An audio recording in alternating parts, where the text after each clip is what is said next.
Okay, so 5 deals to rattle through here. Free spending. Chelsea are planning to dip back into the transfer market to bring Borussia Dortmund's Erling Braut Haaland to London. This is according to The Athletic. They're ready to break their transfer record for the 20-year-old. His 75 million release clause is active from summer 2022. And according to the report, Chelsea are willing to go all out to bring him to Stamford Bridge before next season kicks off.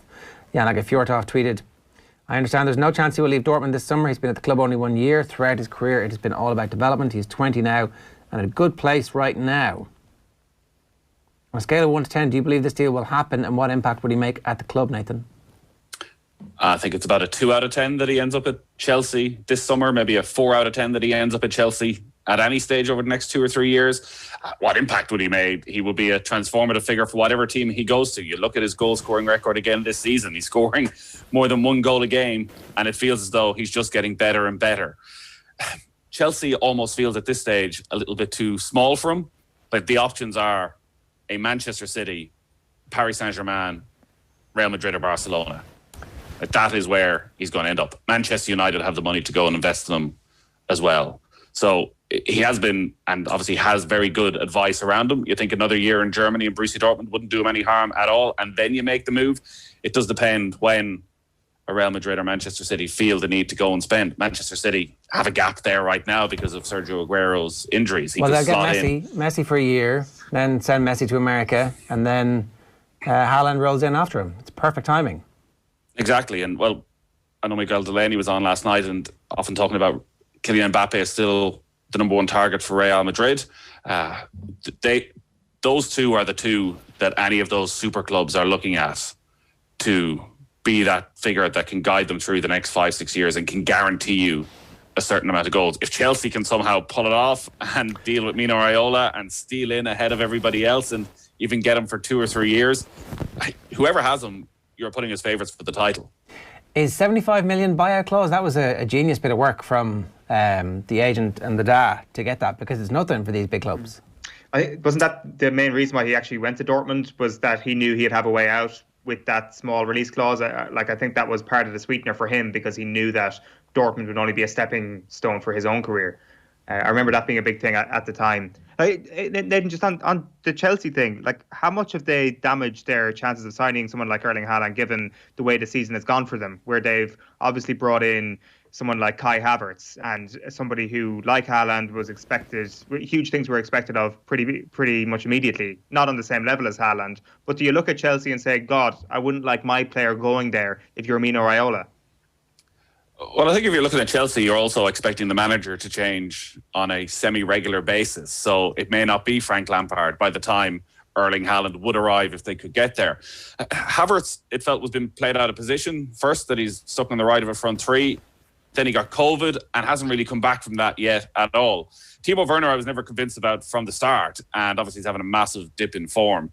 But players of that confidence of Haaland have got to be confident enough that whenever and wherever they go, they're going to make a difference, that they don't need to overly worry about what has gone before. Just because Kai Havertz didn't make it doesn't mean he can't make it. The release clause is interesting in that part of that story is that Chelsea would go in above the release clause to try and force Borussia Dortmund's hands. And if it ends up being a bidding war, well, the release clause is sort of obsolete, because there's no way he goes for 75 million if Borussia Dortmund are in a position, even with that release clause, to sell to the highest bidder. I don't think they are, though. Isn't that the whole point of the release clause? Once any team meets it, you're entitled to talk to them. So why then would Chelsea bid more? I mean, a fool and his money is easily parted, Nathan. I don't know. It doesn't make any sense, because Haaland's lawyers would argue Manchester United have hit the release clause. As a result, they are therefore allowed to talk to him, and we're allowed to force that deal through. You know, let's wait and see, because I can't see if the release clause has any standing legally, then it has to be the ultimate price as well. Let's move on. Mo Salah likes to jibber jabber. He's been talking to the Norwegian television station. Obviously, pre-Christmas, he was like, Barcelona, Real Madrid, who knows, who can say? Today, he's, well, if you ask me, I say, I want to stay at Liverpool as long as I can. But as I've said before, it's in the club's hands. I'm always going to give 100% until the last minute I'm at this club. I want to win as many trophies as I can. I want to give 100% to the people who show me love all the time. Show me the love, is what he's saying. Again, Miguel Delaney made a good point that once Coutinho made it clear that he was interested in a move or thinking about a move, they were like, out you go. Off. We don't want you. They're not going to do that with Salah, are they? Coutinho wasn't on the same level as Mo Salah is. Coutinho was not as consistent as Mo Salah is, albeit having his little dip at the moment. He doesn't say a huge amount in it. It's the fact that, again, he's actually talking. And I know last time there were agents involved, but we've heard very little from Mo Salah ever around transfers. And it does sound there as though he's putting it back on the club a little bit, that if I ended up having to leave, it would have been the club's decision to let me go rather than me forcing anybody's hand. Jimmy Carroll was making a point last night of Liverpool's front three, how long they've been together, how many games they've played together in comparison, say, to the great Barcelona side, where there was a constant churn of consistently brilliant front threes. But sometimes every year, sometimes every 2-3 years, one of the three changed. Messi was the only one that was always there. And that maybe this front three has come to the end of its natural life cycle. And whether that is Mane, Firmino probably the most obvious, or Salah to go, that they need some sort of freshening up. I'm like a broken record at this stage. I still think Salah is the best of that front three. I think it would be a mistake for Liverpool to sell him. But if his dip in form, and inside the camp, if they can tell that his head has been turned and that this dip is because of a changed attitude around the training ground and a changed attitude around the dressing room, well, they'll have no choice but to get rid of him. Or give him a new contract. Buy him off. Like, this is, I'm wondering, is there an element of work to rule? It's like, look without me, what are you? Give me the 300 grand a week. Give me the 300 grand a week. Quite possibly. There hasn't been a huge amount of talk about contract negotiations. It's been more transfer speculation. But if they want to keep him, you're going to have to offer him that new contract. And as I say, I think of the three, he would be the one that I would be going all out to make sure you can keep, because there's no guarantees you're replacing those goals from Mo Salah. There's no guarantee. And also, if Salah goes, are you adding in another player alongside Firmino and Mane? Is that Jota? Or actually, you're looking for another player to go with Jota and Firmino drops out as well? Because, again, watching Monday Night Football last night, we're going through the decline in his goals and not his work rate, but his amount of interceptions in the opposition half. All of these things, all of these key stats for Firmino, that sort of stuff he'd be massively defended by Liverpool fans for because of what he contributes away from just goals.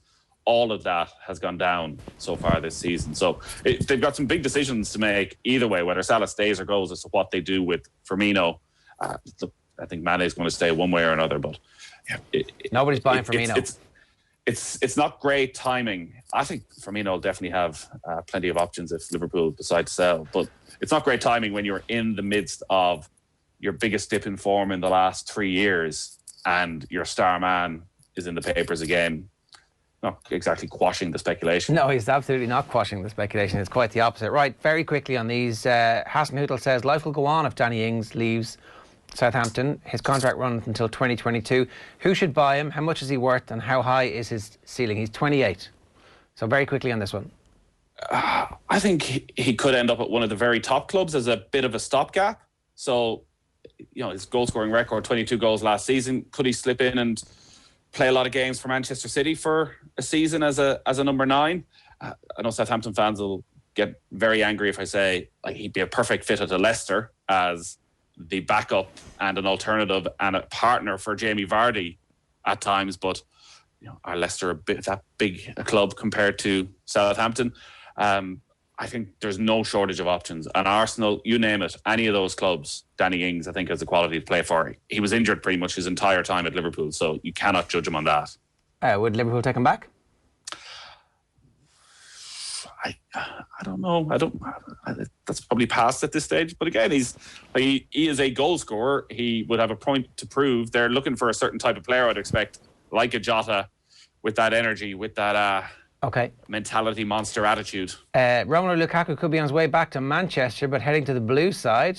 Pep will have 200 million to spend in the summer. The Telegraph say that he is on Pep's shopping list. Do you think this might happen?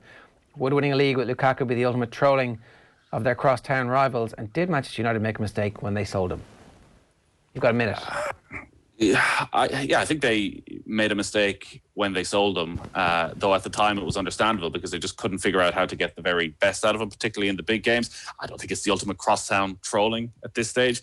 I think, Carlos Tevez going crosstown and winning the league and things like that is probably as crosstown trolling as you're going to get. I don't think United fans will be that upset.